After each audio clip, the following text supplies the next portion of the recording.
Welcome back to the GSMC Hockey Podcast presented by the GSMC Sports Network. We're getting right into this second segment talking about Jacob Markstrom to the Devils. Philip Hronek resigns with the Canucks. We also saw Pierre-Luc Dubois get traded to the Washington Capitals. Just a bunch of little bit of news.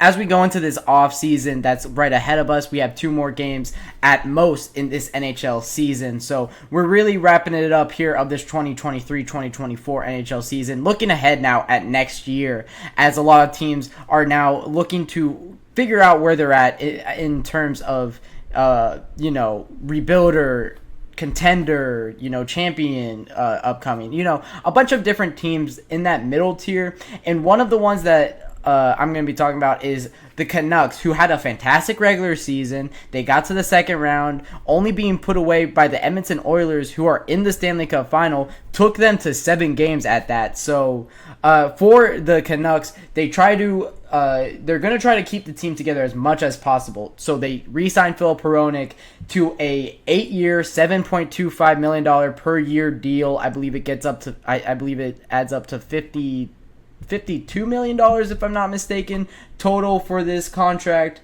To me, that looks like we're trying to set the defensive contracts for this offseason. I think Philip Hronek is a great top 4 guy. I don't think he's a top 2 defender on a roster, but I think that really sets where we're going to see defensive contracts be. It kind of reminds me of that 2021 or 2021 offseason when it's Seth Jones that needed a contract, Zach Werenski needed a contract, Darnell Nurse got a contract in that year. I think that was also the year that the Canucks extended Quinn Hughes, if I'm not mistaken, and all of these defensemen got a lot of money. So we're looking at a, $9 million for Seth Jones, $9.25 for Zach Werenski, $9.25 for Darnell Nurse, and all of these defensemen kind of inflated the market, and now we're seeing it a little, come back down to earth a little bit with this Philip Hronek deal. He's making $7.25 million. I think that shows, to me at least, that they're planning on putting him on the top line with Quinn Hughes on that left defense and Philip Hronek on the right there. He's 26 years old, so he'll be 34 when this contract runs up. I would be a little bit worried for the Canucks for that contract to look a little rough in the future. I really do think that Philip Hronek is a good player right now, but I don't know what he would look like at age 34. I don't think he'll be worth $7.25 million, but of course we won't be able to see that for the future. And I'm a Flames fan, and I think this trade was good. Flames get bigger, younger, and Conroy could do much more with Markstrom, no trade clause. Miromanov, Ball, and Klopka add size, plus lots of picks coming. I agree. I guess we'll go right over to the Jacob Markstrom to the Devils here. I think it's a great trade for both sides. I think we're going to look back on this and see that both teams really wanted to do this. Calgary Flames are in rebuild mode. I think that they have good pieces on their roster right now. However, I think truly if they look to rebuild now, get a little bit ahead of the curve, this 2024 draft class isn't the best.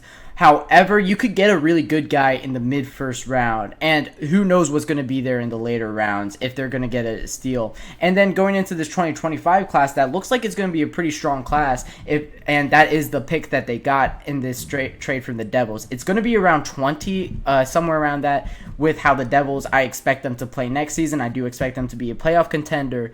So you're getting a later first-round pick back, and then you're getting a young defenseman who I think has the potential to be very good with ball. I think that the Calgary Flames couldn't do too much better with Jacob Markstrom. They don't really have to worry they took 30% back in this deal on Markstrom's contract. I don't think that they have to worry about that too much. Their team doesn't look like it's going to be near the salary cap in the future. But as it goes for the New Jersey Devils, they have to make some decisions with contracts here this offseason. They do have $16 million to work with, and they need to re-sign Dawson Mercer, I think is the biggest name. Nolan Foote, Chris Tierney, and Thomas Nosek also need new contracts. So we'll see. We'll see if the New Jersey Devils can win this next year. I think that this is kind of their window. Of course, you're paying Timo Meier $8 million or near $9 million for the next 7 years? Yeah, Timo Meier has a $9 million for the next 7-year contract. You have Jack Hughes making $8 million for a very long time. You have Jesper Bratt making $8 million for a very long time. And then Nico Hischier's up in 3 years. So for the New Jersey Devils, they could be getting in a lot of trouble with how much they're paying to their top guys, kind of like we've seen the Maple Leafs do in the past here. Wolf still has to prove himself, in my opinion, but only one way to find out. True, yeah, for the Calgary Flames, I don't think that they're too worried about their goaltending situation right now.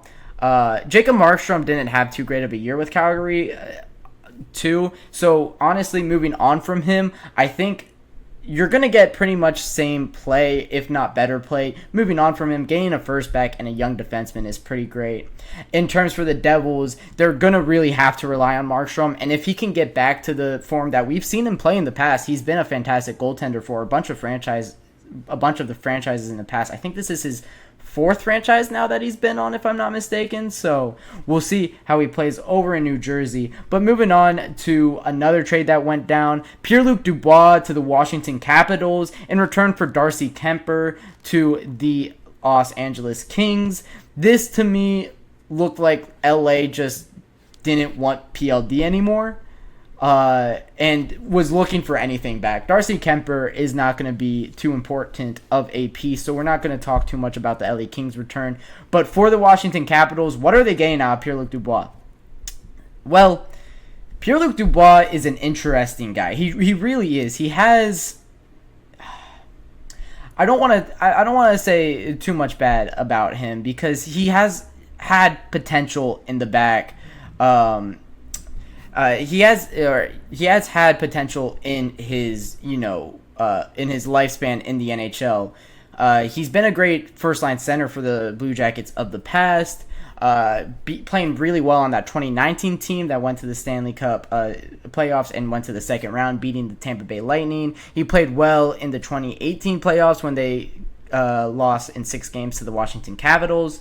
But ever since then, Pierre-Luc Dubois hasn't played to that level that we want him to be at in the NHL. He has a fantastic frame. He looks like an NHL center. He's a good skater. He has good handling, and he has a not bad shot. So everywhere he's been, it's been, when are we going to get the best out of PLD? We saw this in Winnipeg. We saw this in LA. Truly, he had so much potential in LA, especially. In Winnipeg, you can make the argument too. It's unfortunate for Pierre-Luc Dubois, as you say, Mark, PLD is his own worst enemy. You are completely correct. It seemed when he was in Columbus, and that was when he had his majority of his career, he got lazy. He didn't want to play for John Tortorella, so he stopped trying. And ever since that, we've seen a shift in PLD that has never clicked back on. Look, he'll probably be somewhere in the top 6 in Washington. He'll maybe even get to play with Ovechkin on the power play. So, for the Capitals, it looks like they're trying to extend their window a little bit, which is what I'm questioning about in this deal. I don't truly understand this from the Washington Capitals perspective. I think that they needed to just kind of reset. It looked like they needed to, they got swept in the first round of this playoffs. They were trying their hardest to not even make the playoffs, with Detroit and Pittsburgh steadily catching them, and the Flyers were even close in that wild card race too this year. For Washington, truly, it seemed to me, and I thought that they needed to reset. I thought that they needed to go into a rebuild.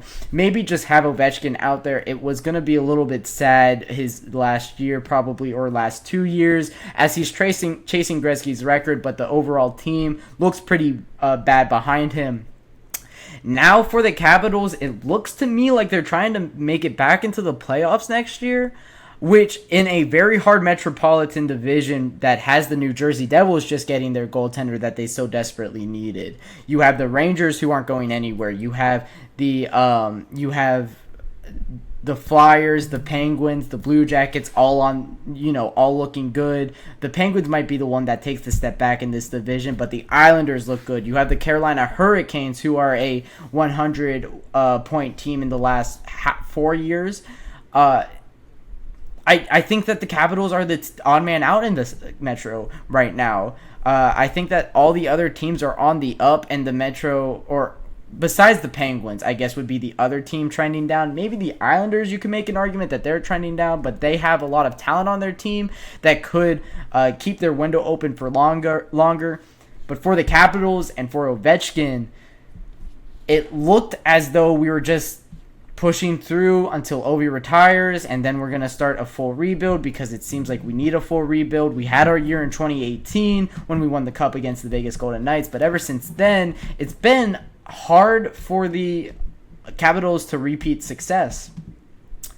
And I thought that I really think that they're trending downward, and I don't think that they're making the playoffs next year, especially with how many Metro teams that are looking better. The Blue Jackets, a lot of improvement in that team. You look at the Islanders, who look really good. You look at the Flyers, who came out of nowhere challenging for the wildcard 2 spot this last year and look like they're not going to go anywhere. John Tortorella is a really great coach. He has got it done everywhere he's been, and he's trying to do so in Philadelphia as well. So it's interesting to see the Capitals' approach to this offseason. I'm going to be monitoring them probably the most out of any other team because they had the most interesting offseason to me. They could just pack it up. They have some good prospects coming up.